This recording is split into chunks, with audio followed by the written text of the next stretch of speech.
Hey guys. Okay, listen, I just want to give you guys just want to let you guys know what happened with my truck about a couple of days ago. I went to the park, did some jogging, parked it for like an hour, came back, was all set to go, and it cranked, didn't turn over. Didn't start off, didn't turn over. It cranked real strong, did not turn over. So I was thinking it might be the battery, since I haven't changed the battery since I bought the truck. So basically, what I did was, just to test that out, I popped on the headlights, went out, and I didn't even need to go out to check because it was pretty bright. But I went out anyway just to check the headlights, and the headlights were bright. So at that point, what I did was, I was like, okay, can't be 100% sure. So what we're going to do is we're going to pop the hood. And checked out the terminals, checked out to see whether there was any kind of corrosion, any kind of weird stuff that's happening. Because in these situations, it's the first thing you do. Notice that the terminals, the positive terminal was very corroded, and the negative terminal was kind of corroded, but they were pretty tight though. So what I did was, I took my can of Coke that I was going to drink. I poured it onto the terminals. All right, it fizzed up. A lot of the white bluish stuff pretty much oxidated. Got some napkins, wiped it, and I was pretty sure that, if that was the cause of it, it was clean enough where it would turn over. If it was causing it, went back and tried to start it. It cranked again, cranked a couple of times, did not turn over. So at that point, I was thinking to myself, all right, so the terminals look pretty clean. Let's check the ground. The main ground line. All right. The main ground line is that line, this negative cable. All right. Normally that's the main ground line. It is connected to the frame of your vehicle. So I checked it. It was good. I mean, sometimes a bad ground could cause a weak crank, but that wasn't this situation. Because I was getting very, very strong cranks coming from the starter, the truck. It was very strong. So I was thinking to myself, it probably could still be the battery. I was hoping, crossing my fingers, that it was, something that was fixable without having to do any kind of major work on it. So I was like, okay, I have a power pack that I bought from Walmart a couple of weeks ago that I had charged up to 100%. So basically, I'm probably gonna do a review on that power pack. It's a really cool power pack with a flashlight on it, and all that stuff. But anyway, I popped it on and tried to crank it. I was hoping it would just turn over. Did not turn over. At that point, I knew it was not the battery. All right, even though the battery's a couple years old, at that point I ruled out the battery entirely. I ruled out the ground wire being the issue. I ruled out corroded terminals causing it. And I also ruled out the alternator too. I mean, normally the alternator would not be one of those things that you would include in the troubleshooting, but just in case, I eliminated it anyway. Reason being is, a lot of times if your alternator was causing this issue, you'd have a weak crank. I had a strong crank, and popping the power pack to it would, but that was not the case here. So I could rule all those things out. So at that point I was thinking, okay, what else could it be? All right, I was thinking it could be a whole host of other stuff. It could be the mass airflow sensor could cause that.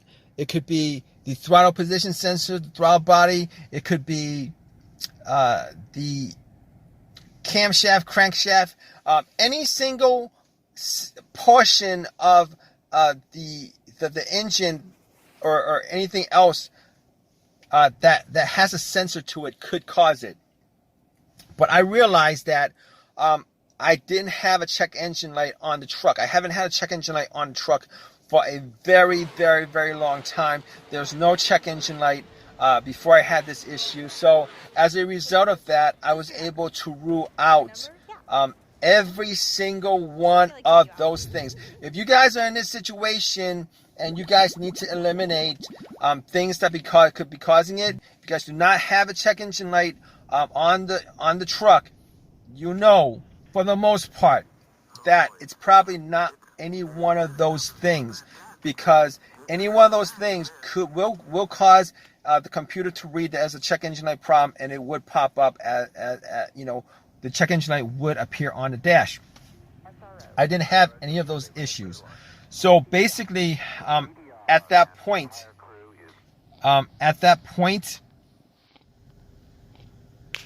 right, guys. So I was able to eliminate all those things as a result of that. So if you guys are in this situation and you guys need stuff to eliminate as far as what could be causing it, if you guys do not have a check engine light, just know that for the most part, all those things could be eliminated. Now, there is a rare chance that one of those things could be causing the issue with a no crank, but for the most part, 99% of the time, if you don't have a code, there's no check engine light, there's no code for it, you can eliminate that.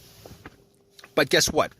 I have an OBD2, all right, reader, okay, and I plugged it in anyway. One of those reasons why I plugged it in, knowing that I had no check engine light, was because I want to make sure that there's positively nothing that might be pending, no pending codes, anything like that.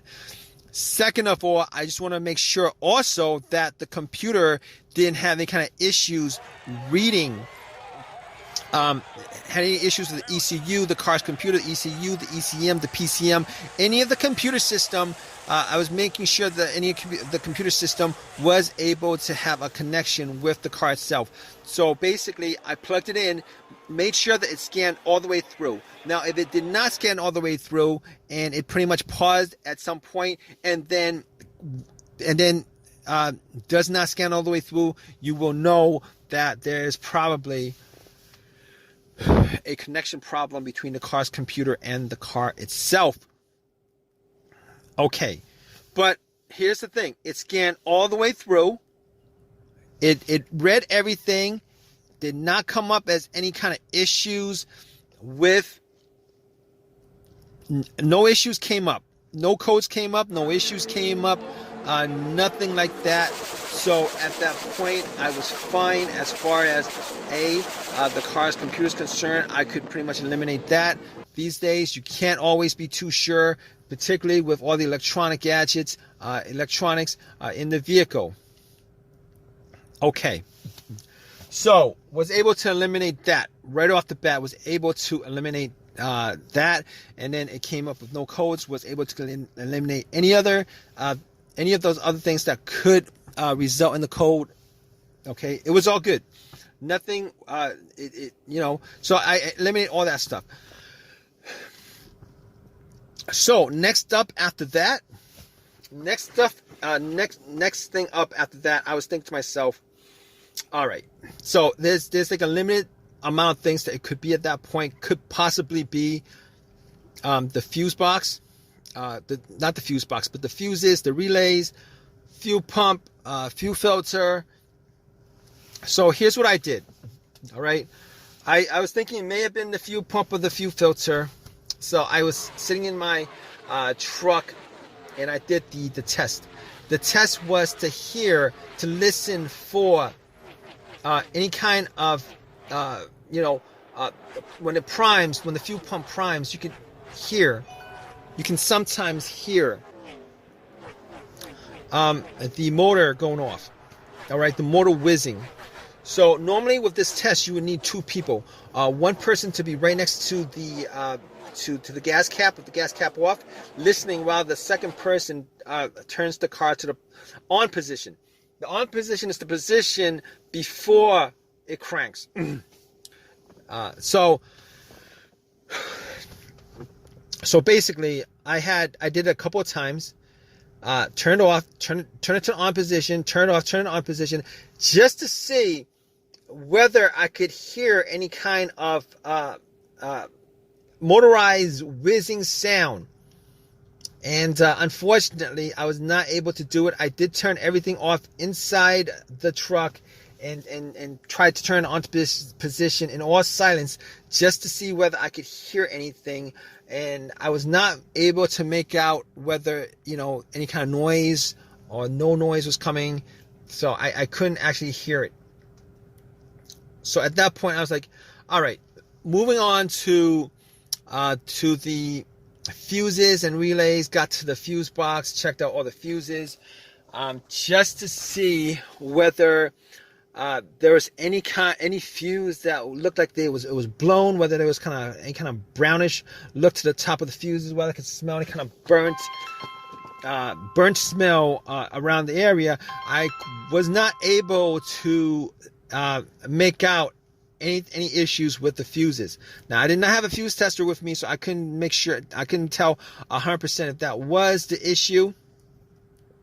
So at that point, I was like, okay, let's move on to something more obvious, which is directly associated with the fuel pump itself,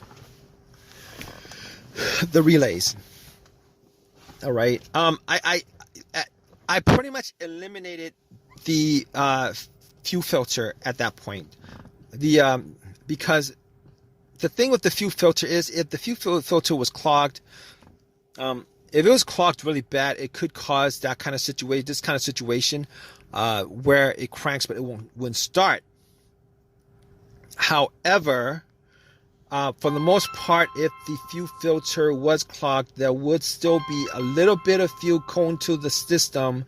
And for the most part, a lot of times it'll crank up, crank over, and then it'll die out, it'll stall out, etc., etc. In this situation, I couldn't get it to start at all, to turn over. So at that point, I was like, okay, let's look at the fuel pump relay. I looked at the fuel pump relay, could not tell whether there was an issue with it, but I did the most obvious thing. If you guys are in this situation, look for a similar relay. I forget what the other relay was, what part it was controlling, but I swapped it out. Crossing my fingers, I swapped it out, went back into my truck, tried to start it. Bam! It actually started up. It started up, it ran, and I was so glad because I didn't have to pay or spend time to change out the fuel pump, which would have been a job that I would rather not have done, considering all these other options that I had. considering all the more simpler things that could have caused it. So anyway, at that point, I was able to drive it to AutoZone, got a relay, popped it back in, swapped out the relays, and got one new relay, popped it in, and haven't had that issue since. It's been driving fine. It turns on fine. So I'm 100% sure that it was nothing else associated with this issue besides the fuel the fuel pump relay. All right, guys. So if you guys are in this situation, just go down the list. Go down the entire list as far as what I mentioned. 90% of the time, you could probably fix your issue with what I mentioned. All right, guys. Just eliminate all the stuff that I eliminated. You should be able to get, for the most part, figure out what the issue is. Anyway, if you guys have any comments, please leave a comment in the comment section. Please subscribe and please give me a thumbs up. All right, guys. Take care.